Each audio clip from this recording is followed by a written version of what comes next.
All right, welcome to a University of Maryland, Baltimore Strategic Plan Town Hall. I'm Alex Lukowski, Executive Director of Media Relations.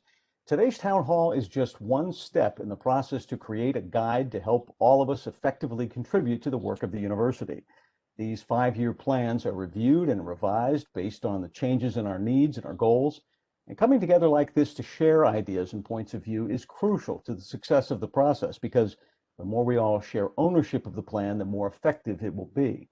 So thank you to everyone who's here today.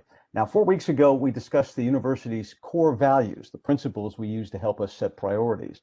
The strategic plan co-chairs revealed a draft set of updated core values and then surveyed students, faculty, and staff on what they thought about the possible changes.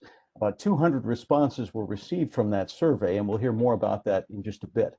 Now, today, we'll be talking about the strategic plan's themes. These are the general areas of focus for the next several years. The 2017 to 2021 plan has 6 themes: health, justice, and social impact, research and scholarship, student success, inclusive excellence, partnership and collaboration, and efficiency, effectiveness, and assessment. Today, the 2 co-chairs of the UMB strategic plan for 2022 to 2026 will explore the themes that underlie our plan and offer some suggestions to better reflect our current needs and our vision for the future. Now, afterwards, it will be time for your voice to be heard. Please look for the chat button, select chat with host, and write your questions or comments there. Don't wait. This whole program is about hearing what you have to say. So when the time comes, we'll call on you by name. Please listen for that, and I'll unmute your mic for you. You don't have to do anything, but speak up. And if you want to remain anonymous, that's okay too. Just let me know, and I'll read your question for you. The program, by the way, is being recorded and will be posted on the University of Maryland Baltimore homepage, umaryland.edu. Now, let me introduce our co-chairs. Roger Ward is, of course, Interim Provost, Executive Vice President, and Dean of the Graduate School. And Judy Postmus is Dean and Professor in our School of Social Work. Roger and Judy, it's all yours. Thanks, Alex. So we're going to show a PowerPoint to kind of go over what we've done so far with the core values, as well as where we are with themes. I appreciate you all coming this afternoon on this warm, kind of muggy day, and look forward to having more conversation with you. So the process of doing the strategic plan, next slide, Roger, this is a timeline for trying to get the plan done by the end of June. It's an ambitious timeline, and are grateful to the strategic planning committee members as well as the logistics committee members who have put in a lot of time and effort to get this done in this kind of time frame. So as you can see, January, March, we were looking at reviewing our core values and trying to develop some themes. We're in the process right now of collecting feedback on themes, outcomes, and core values, and we'll be revising and refining these themes and outcomes based on today's feedback, as well as there will be other opportunities for a university to be involved. And then trying to, by the end of May, just like a month away, to draft the plan where it goes off to the deans and vice presidents and eventually the president to make the final determination. Next slide. So where we started was the core values. So this was, if you were here at the last town hall, you probably already saw these, but this is the evolution of our existing 7 core values into the new set of values that we've identified. So the first existing core value of civility and accountability, we put together into a core value of respect and integrity.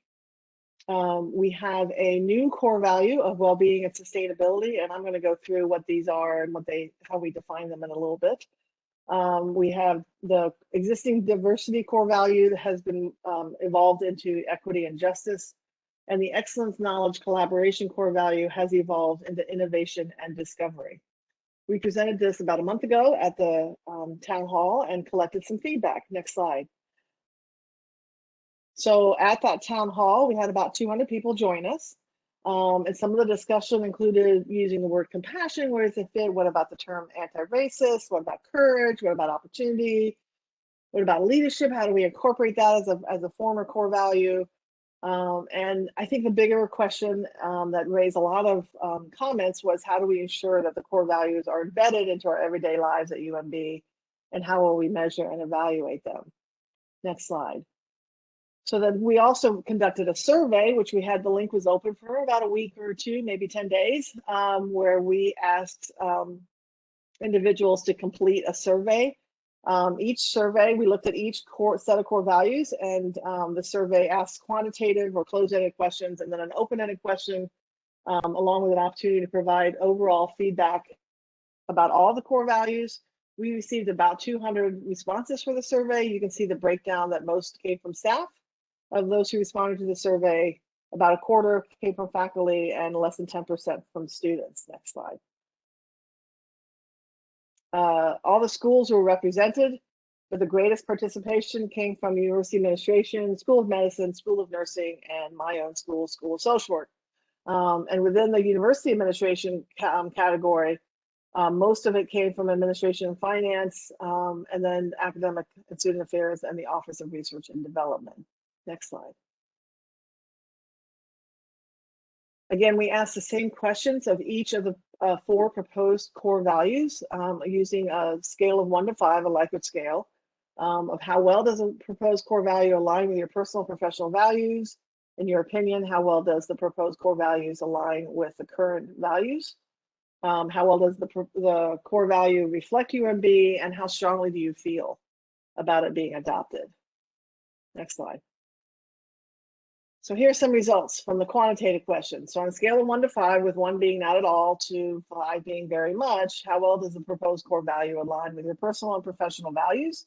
And you can see that for the 4 sets of core values, that they align rather well, especially respect and integrity.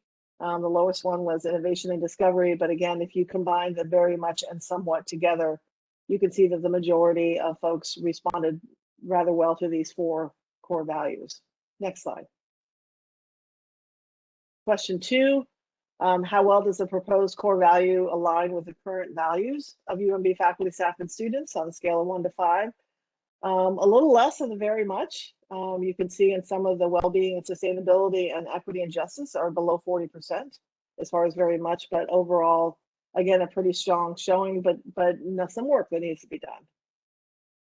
Next slide. Third question, how well does the proposed core value reflect UMB? Again, we saw some differences here with well-being and sustainability, and equity and justice being on the lower end as we look at these numbers of very much and somewhat. And again, indicating that we need to perhaps do some work if we do adopt these. Next slide. The fourth and last question, how strongly do you feel that the proposed core value should be adopted as a UMB core value? And here we see a lot of agreement around these core values. You can see certainly all of them have pretty strong numbers, including well-being and sustainability and equity and justice, with smaller numbers in the a little and not at all. We then looked at, next slide, we looked at the open-ended questions and the answers. And what we did is we did an analysis of the open-ended responses and used a word cloud to kind of indicate how the 200 people who responded, how they, their thoughts, open-ended thoughts about the core value of respect and integrity. And we did this with all the core values. So the larger the wording or the font, the more often somebody said it. So you get a sense of keep them separate as a larger comment and no consequences, along with other issues that came up like trust is more important, hierarchical structure undermines respect. So those are those comments on the core value of respect and integrity. Next. You can see innovation and discovery. There was a strong feeling or mentioning about keep collaboration, as well as some other potential comments around this particular core value that you can see. Next slide. Core value of equity and justice. The biggest notion and sort of stands out for me in the quantitative questions is that there's a lot of work to do for us to adopt this and implement it and embed it into all that we do. And that it's UMB's biggest challenge, that is the university really ready? I think these are some questions that as a university community that we really do need to grapple with as we move forward with these core values. And the last core value of well-being and sustainability. This one had a lot more comments on it, and probably because these are new. Looking at commitment to recycling, good addition, confusing combination, not sure about the definition of sustainability because some think sustainability and think recycling or green initiatives. And that's not necessarily the only thing. So we'll talk a little bit more about it as we go through. Next slide. And then any additional thoughts and overall thoughts about the core values as a whole, and some feelings and thoughts about including compassion. So where we landed is, again, going back to trying to define and clearly articulate a little bit better the respect and integrity as a first core value, that we have identified it as we value each other and hold ourselves accountable for acting ethically and transparently using compassion and empathy. So you can see some of the integration of the words that while we didn't necessarily, and the steering committee had a lot of conversation around this. Trust me, when we took the feedback from the town hall and the survey of, do we change words? Do we put them in? How do we incorporate the thoughts and ideas? And so you can see the word, for example, compassion and empathy. A lot of conversation about should it be part of the core value, and we just thought it was probably more important to not list it as a separate keyword, but certainly part of the definition. And some synonyms and ideas to capture in the fuller narrative as we start talking about this more frequently when moving forward, looking at civility, accountability, transparency, ethics, compassion, and empathy. Next slide. So the new one, the well-being and sustainability, this is the harder one because it's a new one and because there's confusion about what do we mean by sustainability, and we're not sure what well-being is either. And so what we have identified as a steering committee is that we care about the welfare of our people, planet, communities, and university. So we want to be, economically sustainable. We want to be environmentally sustainable. We want to be physically sustainable. We want to basically care about everybody and everything. And so some synonyms to add into this include work and academic life balance, environmentally friendly, responsible stewardship of resources, family friendly, mindfulness. These were all words that we pulled out from the survey and from the town hall comments, as well as from the conversation from the steering committee. So again, this one we all identified as, yes, it's new, and yes, it's probably going to take a lot more to embed into the university structure, as well as to make sure people understand it as we move forward. Next slide. So we have the former core value of diversity is morphing into equity and justice, and we define it as that we embrace and are committed to diversity and value inclusive and just communities. We oppose racism and oppression in all its forms. And some of the synonyms to that identify with these core values of diversity, inclusion, social justice, and anti-racist. So again, we had long conversations of what terms belong where, but believe that some of these terms need to be part of the conversation when we describe it and implement it as core values. Next slide. Excellence, knowledge, and collaboration has evolved into innovation and discovery. We define it as that we imagine and explore new and improved ways to accomplish our mission of research, education, and service. A lot of synonyms here because we look at creativity, discovery, agility, novel thinking, teamwork, partnership, taking risks, learn from mistakes, explore new opportunities, embrace optimism, be influential, develop leaders, and be agile. So there's a lot of innovation and discovery to do under this core value, and certainly one that kind of addresses some of the work that we have been doing, the excellence the research that we've been producing, the collaborations with one another. Again, viewing this as a strong core value at the university, and then being able to identify it as what do we actually mean by it so that we can embed it through all we do. Next slide.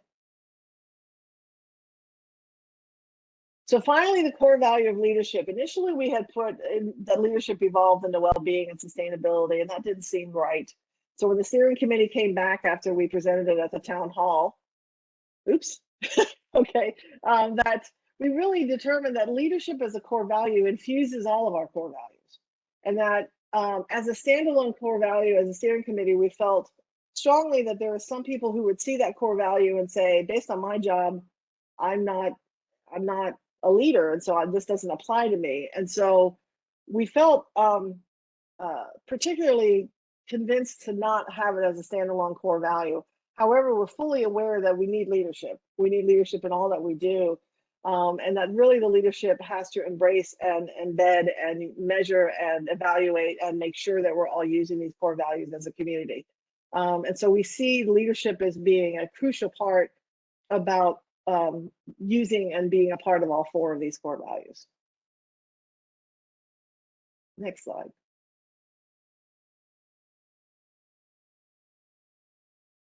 Roger, it's up to you.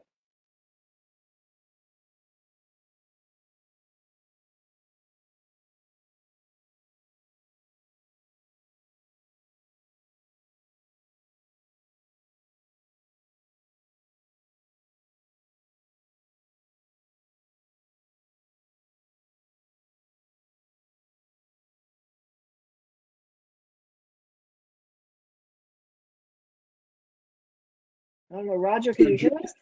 There we Yep, go. we're good. Thank you, Judy. I was just trying to unmute myself. I was hoping Alex would bail me out and unmute me, but he didn't. So I had to. I did ultimately unmute you. But I was hoping you would take care of it. So, but let the record state I did unmute you, Roger. Well, I appreciate that. Good to be with all of you again, and for those of you who are tuned in, thank you as always for taking the time to tune in, and hopefully, as my co-chair in this effort has articulated, we're making progress.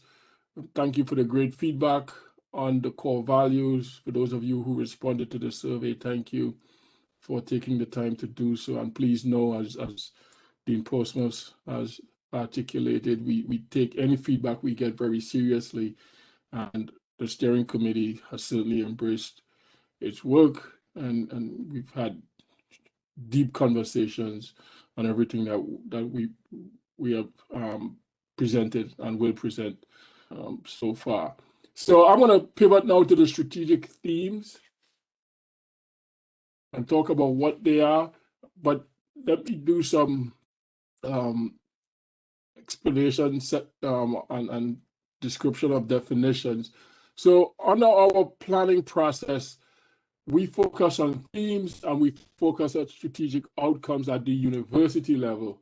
And then where the rubber meets the road at the school level, led by a dean, or at the administrative level, led by a vice president, that's where the goals that operationalize the plan are drafted.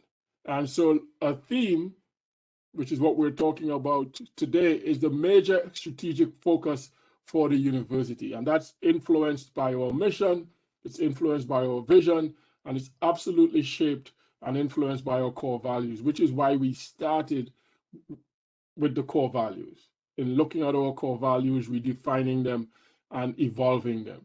Because until we did that work, we couldn't then turn to focus on the themes. And we feel we're at the point now where we could begin to focus on the themes because of the feedback we have gotten around our core values. And under each theme, and I'll show you last year's themes, Alex mentioned them in his introduction. Under each theme, there is a strategic objective, and that strategic objective is the long-term organizational goal that put the theme into context and brings into sharper focus what it is exactly we're trying to accomplish under that theme. And you'll see what I mean by that in a little while. And then, very importantly, under each theme, there are a set of strategic outcomes. And again, this is really where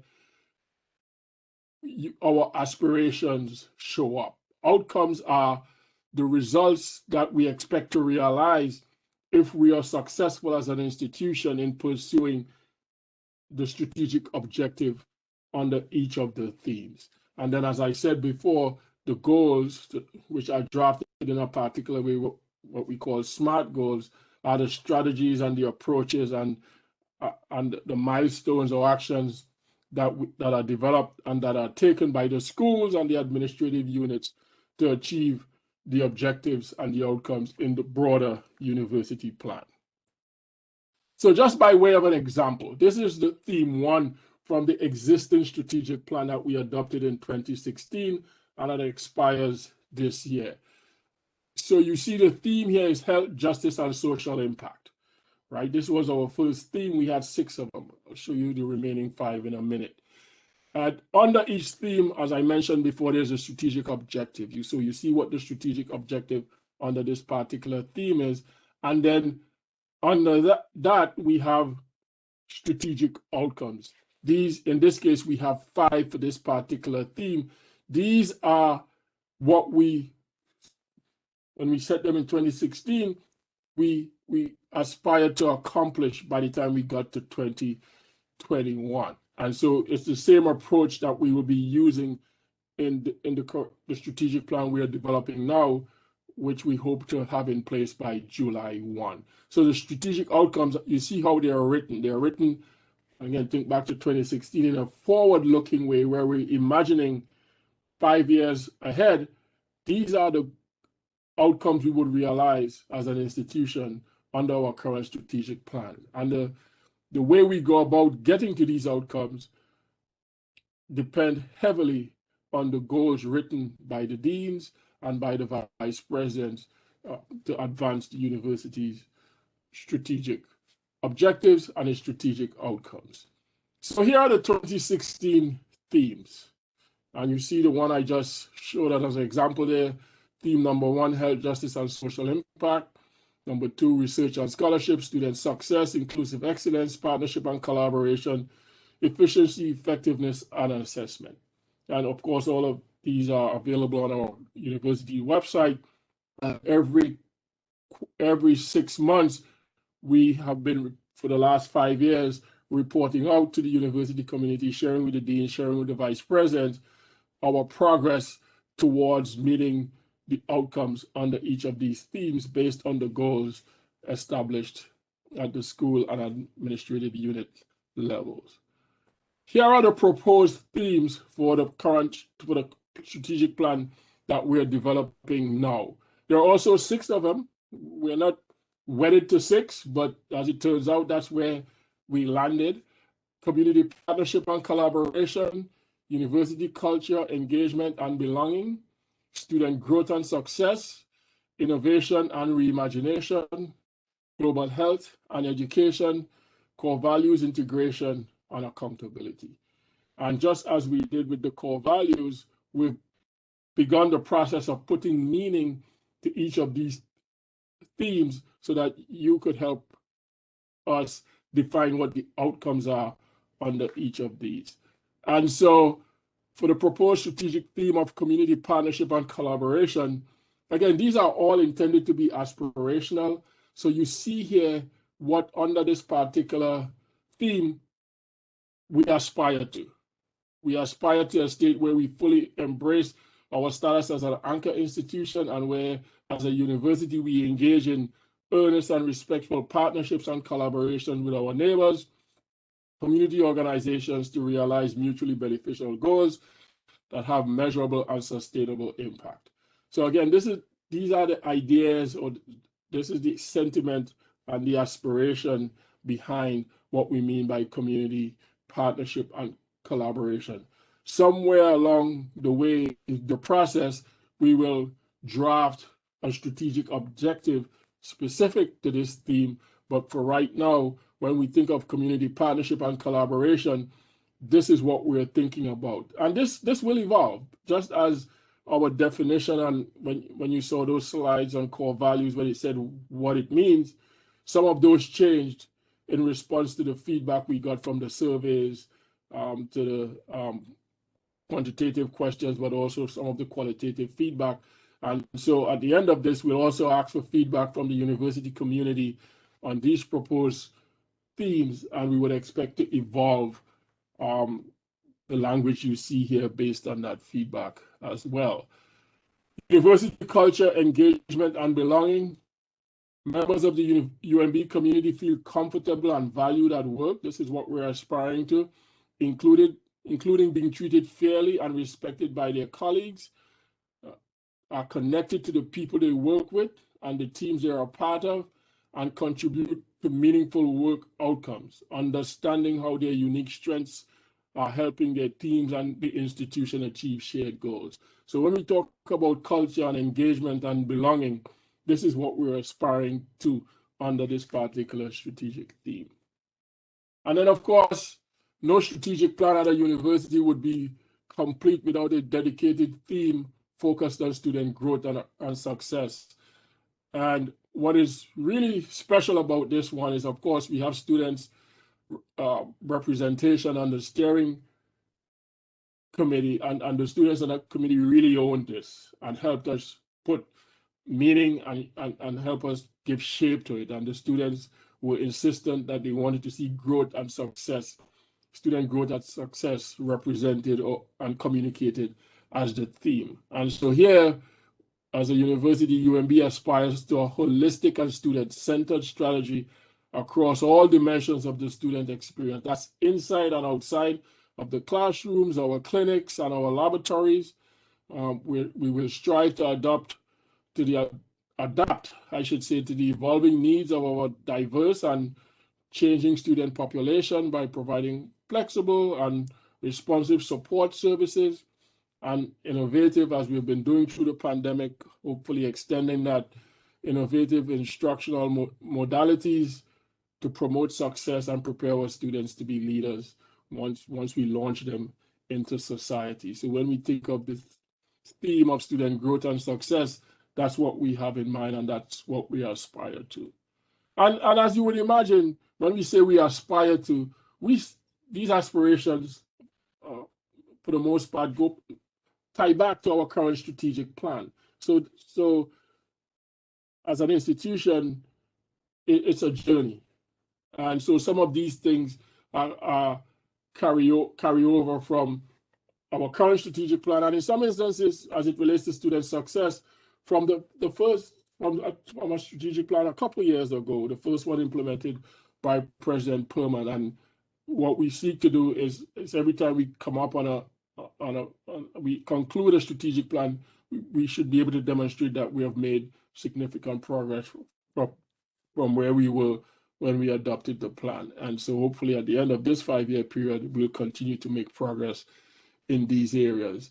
Innovation and reimagination. UMB aspires to leverage the intellectual curiosity and creativity of our faculty, staff, and students to cultivate a transformative mindset that embraces new ideas, a mindset that tolerates flexibility and agility, all the while learning from our failures to successfully reimagine new and improved ways to get things done. And this, of course, builds on what we have learned, and the innovations and the flexibility and the adaptability and agility we have embraced and demonstrated through the pandemic so that we could continue to pursue our mission. We want to see that carry forward in the next strategic plan over the next 5 years. Global health and education. UMB seeks to enhance its status and reputation as a globally engaged research institution committed to improving the human condition beyond the borders of the United States. Together with our international partners and collaborators, we will support innovative learning, teaching, and encourage dialogue in pursuit of multidisciplinary solutions to global challenges. So this is just giving or shining light on something that we do really, really well here at the university already in terms of our global programs, educational programs, and especially our global health programs, which is why we led with enhancing our status and reputation, because in as much as we do this so well, and as much as we have very successful programs across the globe, we haven't done a really good job of telling our story and highlighting our successes, and we want to commit to doing better at that over the next several years. And then the 6th proposed theme, core values, integration, and accountability. And this one is important because one thing that came through loud, very loudly and very clearly, in the conversations, in the surveys, was that to the extent that we're spending so much time now revisiting our core values, evolving them, the community wanted to make sure that we hold each other accountable to living those values and to abiding by those values. And so we thought it important to create a theme dedicated to just that, So as you see, UMB aspires to create a community in which each of us fully embraces our core values and lives them in our words and actions. We seek to empower, encourage, and expect each faculty, staff, and student member of our community to take accountability for their actions and for cultivating a working and learning environment that promotes respect, tolerance, understanding, and fairness. And so for us, this you could consider this, if you will, a sort of cross-cutting theme, because we would expect this to show up across all our endeavors, including in the 5 areas that I discussed a short while ago. So those are the proposed themes. So where are we in the process? Well, we've divided up the steering committee into groups, working groups around each theme, and each working group is chaired or co-chaired by 2 steering committee members. And then we identified other members from the university community who have a vested interest and a particular interest in a specific theme to help us come up with the objectives and the outcomes for any particular theme. And so those working groups, by and large, have been established. If anyone out there in the listening audience wants to participate in the process, one of the themes or resonate especially with you, please feel free to reach out to the working group leaders. We'll list them in a little while, and express your interest, or share your thoughts with them, so that they have the benefit of your input as they're working on developing the strategic outcomes. And so you can also, Roger, Judy. you can also, if you're interested in joining a group on a particular theme, you could just put it in the chat. That way we can then alert the person who's in charge of that group. Yep. And then, and again, so the immediate focus is the work of the work being done by the working groups, and eventually we'll draft strategic objectives, we'll draft strategic outcomes, and continue to collect feedback and ideas from the UMB community via the surveys that we have been doing. And there's going to be one available right after this if it's not available already. And so here are the subcommittees for the themes or working groups, as I like to call them. And again, there are 6 of them. You see who the leads are: Community Partnership and Collaboration, Ashley Vallis and Wendy Shire; University Culture, Engagement and Belonging, Christina Fenwick and Stephanie Short, and Josh Abdul. And we also have Sharita Adams from the logistics team. So as you could see, a lot of folks engaged here. Student Growth and Success, Niv and Donna Parker, and you have other members of the steering committee, Bim, Emily, Karen, and others.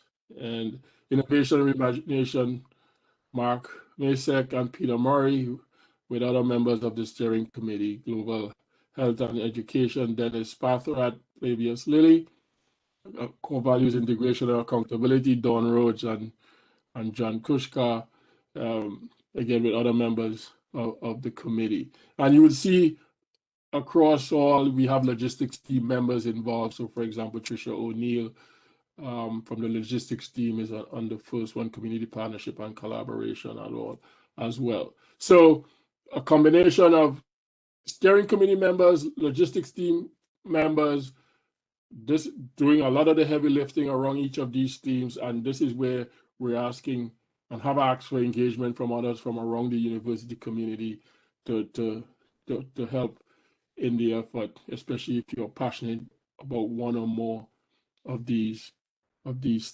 themes. So that's the end of the presentation. I'll stop sharing and see what question, comments people may have. Well, we have gotten a lot of feedback. I'm going to bring in Samantha Burley. She's a DNP student. At first, I wasn't sure her question was germane, but she explained to me why this is absolutely a core values goals question that she has. Samantha, go ahead. I'm trying to unmute you, but you're not letting me unmute you. Oh, can you hear me? Yes, go ahead. Okay. So I feel that, like I've noticed that our strategic plan as a university really highlights the well-being and sustainability as well as flexibility. And I definitely appreciate those sentiments, but I and many of my classmates really feel that this is not necessarily mirrored in the actions of the university. Specifically, regarding the requirement to be back on campus while there's still a pandemic. So basically, I was telling Alex, initially me and my classmates' concerns, I'm speaking on behalf of all of them as some of them can't be here. He asked me to reframe why this is relevant, and I said, well, I think we're talking about our university goals.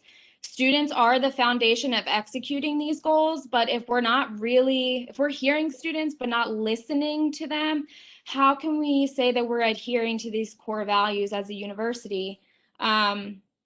So, I mean, specifically the requirement to be back on campus while there's still a pandemic. I mean, returning back to campus despite how students feel really negatively impacts our well-being, which is already quite fragile as we're working during this pandemic and we're constantly having to adjust our learning.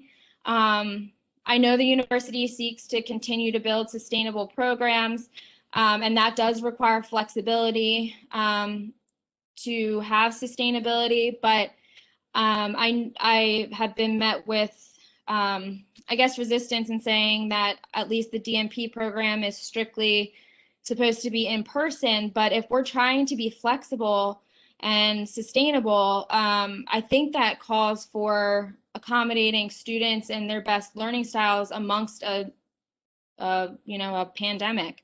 I don't know. I really popped on this town hall in hopes that we would not just be heard, but be truly listened to.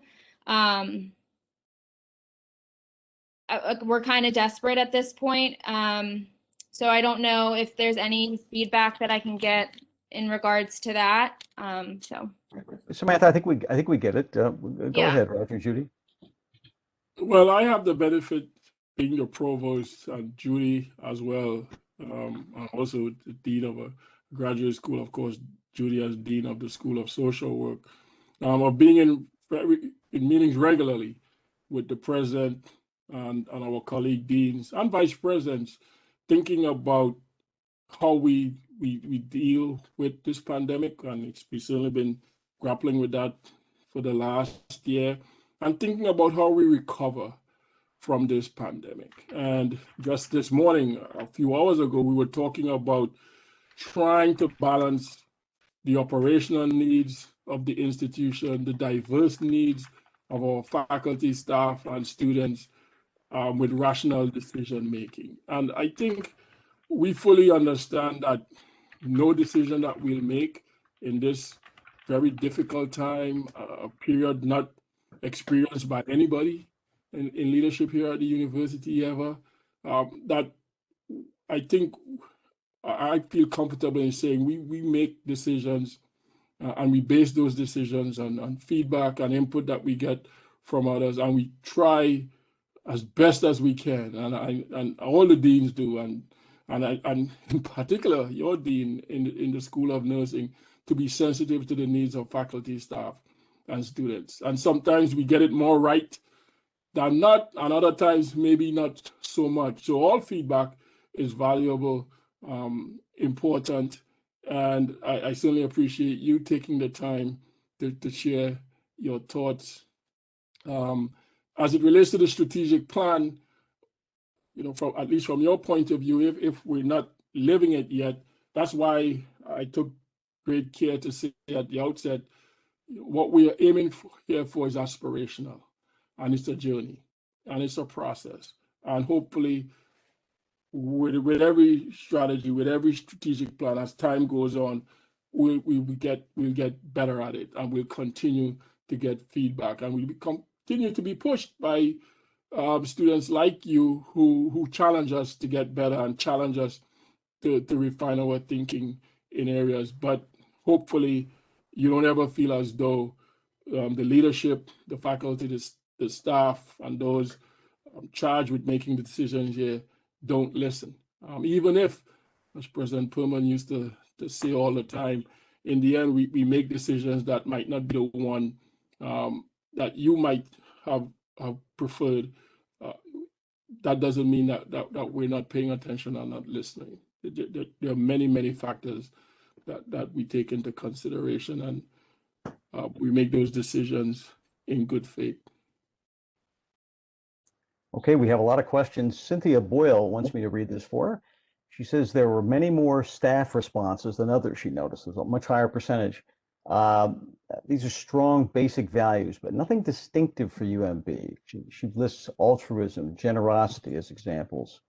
I mean, what do you make of that, both of those points, sort of the mix of the responses and the values that she mentions?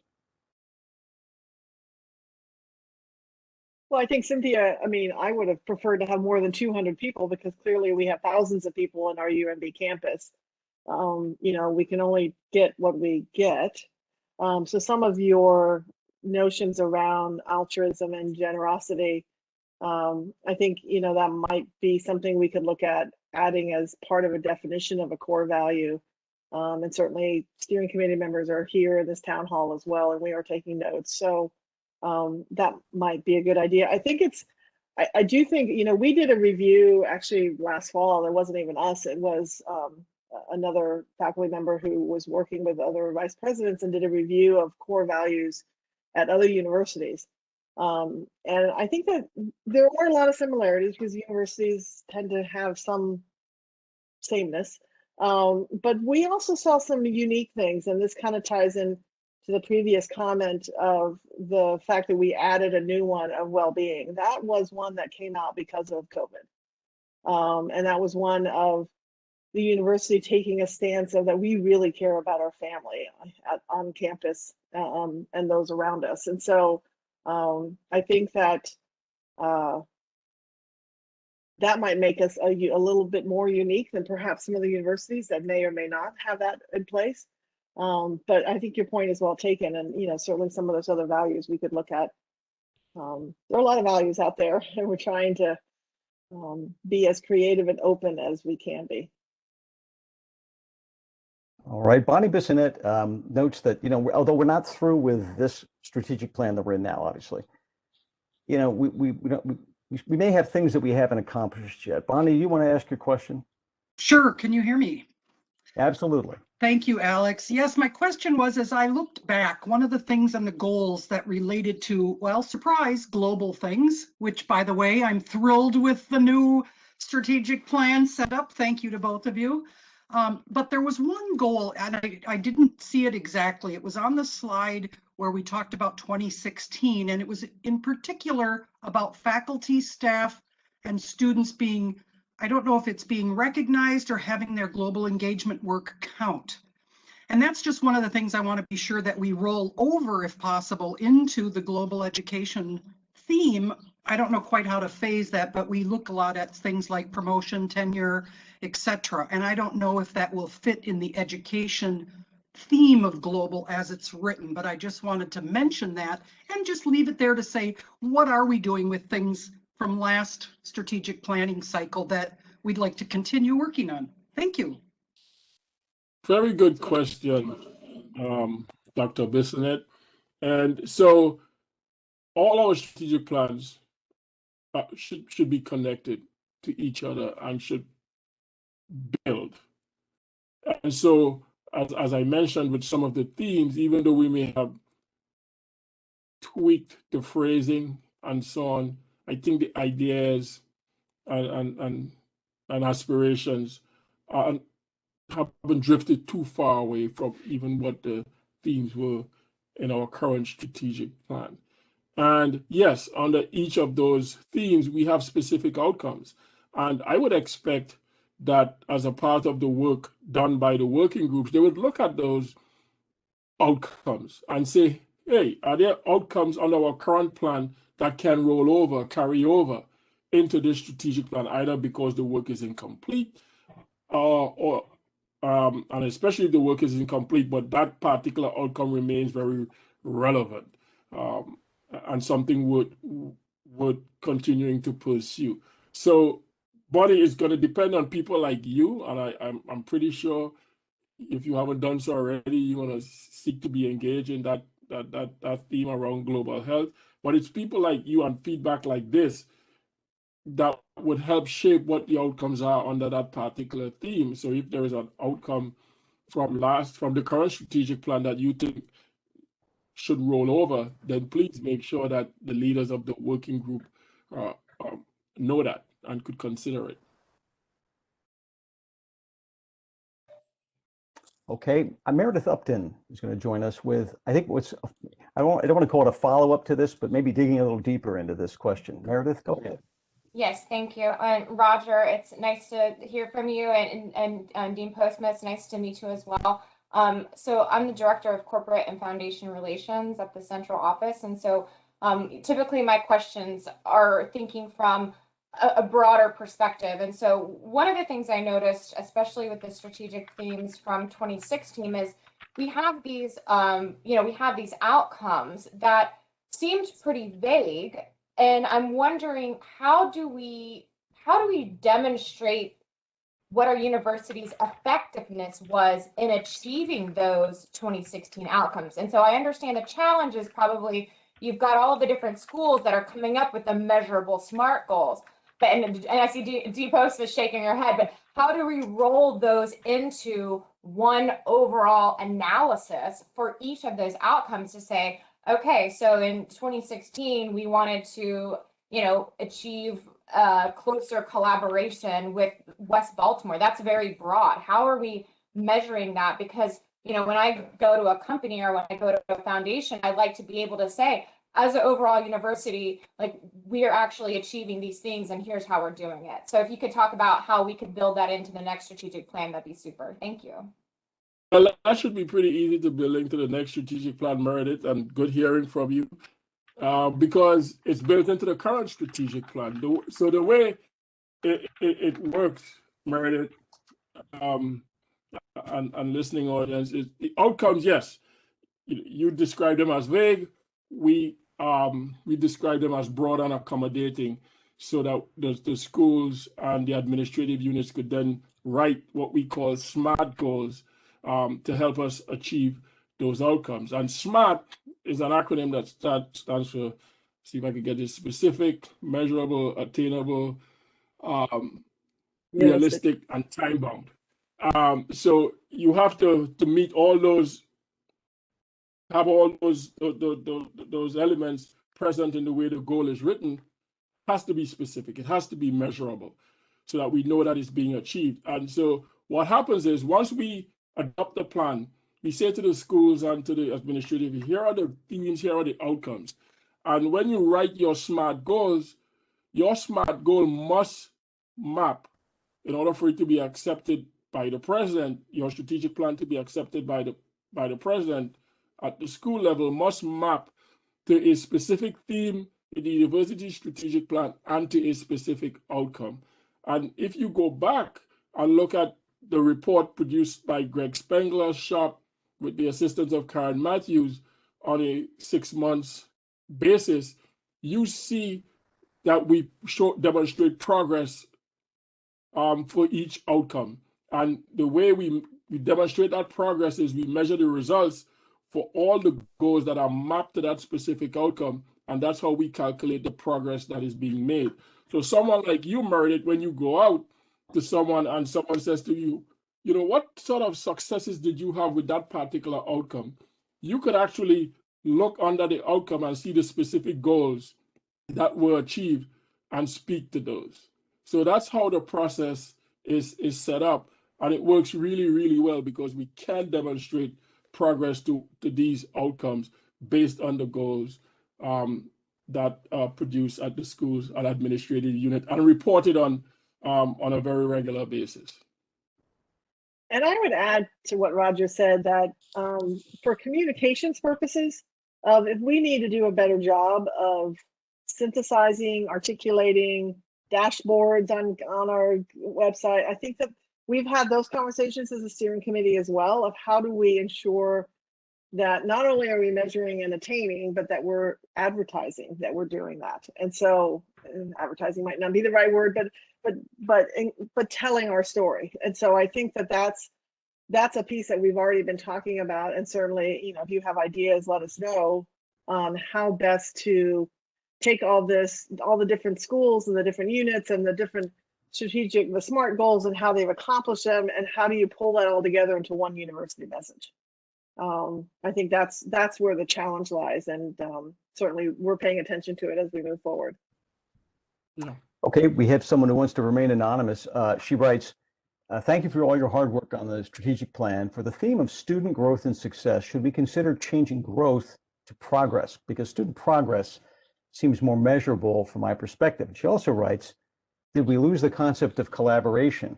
I don't necessarily see teamwork, collaboration in innovation and discovery. I was wondering if that's going to be explicitly stated, perhaps operationalized in the objectives or goals. So let me start with the second question first. Good feedback. Collaboration is absolutely there when we talk about innovation and discovery, from in our mind at least. But the point is well made, because it's telling us that we need to make sure we clearly call it out. You can't get to reimagination. You can't really do discovery and do anything transformational unless there is collaboration. And that's sort of like a necessary ingredient. And so it's sort of, for us, has to be there. But that you don't see it and that's not apparent is good feedback. So we make sure that that's clarified. As it relates to changing growth to progress, as I said when I presented it, it's a suggestion. We take it under advisement, and I'll certainly rely on the student members of the steering committee to consider that, because, like as I mentioned, they absolutely and rightfully so took ownership of that particular theme, and there was a lot of conversation around the word that we should use, and growth is where we landed. But again, thanks for the recommendation. I'll make sure that gets considered by the student members of the committee. All right, another anonymous person asks, hey, where's the part where we focus on racial equity? So good question. I mean, it's certainly one of our core values, is looking at equity and justice. And again, remember that values are infused into every theme that we do. And so that for sure will be there. I think that when we had long conversations about this as well as a steering committee, because initially we had the theme of equity and justice. In fact, I think we had justice, equity, diversity, and inclusion as a theme. And then there was just more conversation around differing between the core values and the themes, as well as where we were putting it is under university culture, engagement, and belonging. That we took a higher level view, per se, of looking at equity and justice as part of the university engagement and the culture of wanting to be just, of wanting to be inclusive, of working closely with each other. Perhaps that as we look at how we define the themes, that we could certainly put more of a language in there to help differentiate it so that we know this is what we're doing. I think that's a really good observation, and one that we should put in. So this is all draft. I mean, literally, we're moving at a fast pace, and so some things happen very quickly. So that's why we're presenting it, to get feedback and ideas. So that was a really good idea, to make sure that it is called out as we think about the culture and sense of belonging. And I would also add that I think it certainly shows up as well. And again, maybe not as explicitly as some would like to see, and that's good feedback, on the sixth theme of core values, integration, and accountability, because that's demanding of the institution that we focus on all our core values. And of course, we have a value set that speaks to equity and justice. And so we would expect to see that integrated in everything that we do. But again, as you're suggesting, we probably need to make that more explicit. All right, I'm just searching through my audience list for Margot Candelaria, who has a question, but she must have dropped out, so I'm going to ask it for her. She writes, I do think well-being and other values as we try to emerge from the pandemic need to be acknowledged and address the role of schools. Until schools are fully reopened and there is coverage for children, the work-family balance will remain challenging. If people, particularly staff, are required to be on campus, but schools are not fully opened yet, it will be challenging. Does community engagement include working with the MSDE and local districts to offer guidance about how to open safely?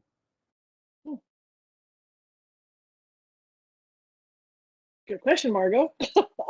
I do think that the flexibility, and certainly we've had conversations at our own school around this, of which Margot is part of, around that we have to be flexible because, you know, this past year, parents have been parent, teacher, daycare worker. I mean, they've been it all in the house and trying to work at the same time.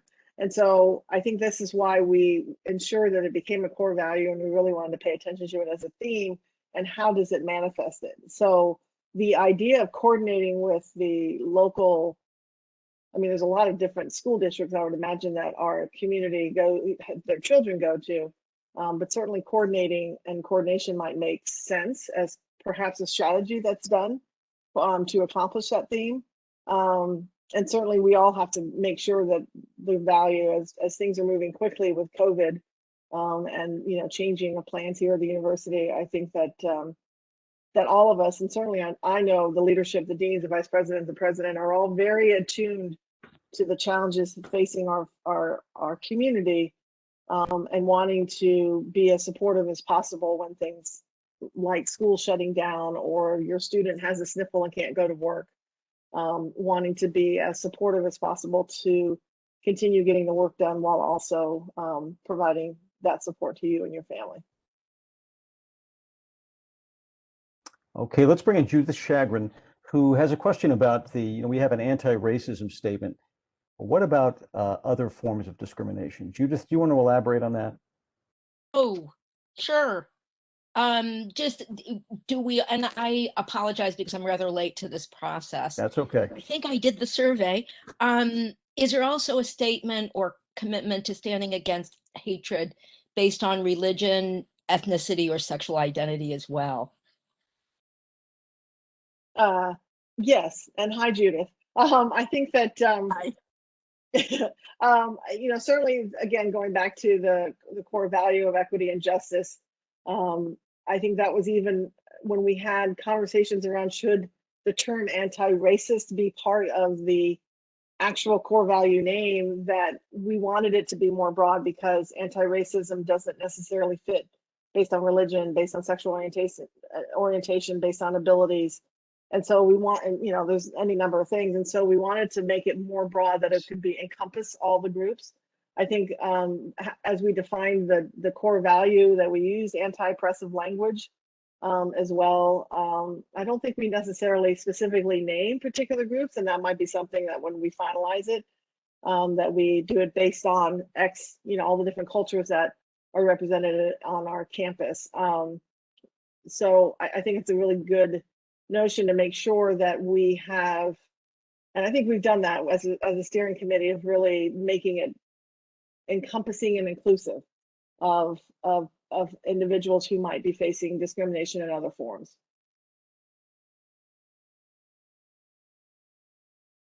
Okay, we have an anonymous questioner wants to know if, she says she was researching gender wording this morning. I was wondering if the values have been reviewed for non-bias. Sounds like the kind of thing we would absolutely do, but yeah, go ahead and answer if you would. We haven't yet, but it's a good idea. So I think that ensuring, I don't think we use any gender terms. Yeah, I didn't think so. I know, so the answer is no, it hasn't been formally reviewed yet. And before we finalize the plan and adopt it, of course, we will put it through that process. But I do know, because again, of the diversity of the steering committee, even as we were have been having conversations, we are constantly reminded by folks on the committee to let's watch our language here. Let's make sure we're using inclusive language there, and so on. So it's top of mind for all of us. But in terms of a final review with that lens, that hasn't been done yet, but we'll be sure to do that before the plan is finally adopted by the institution. I know we're just about out of time, but someone is following up. Roger, you mentioned the M in SMART was what, measurable, right?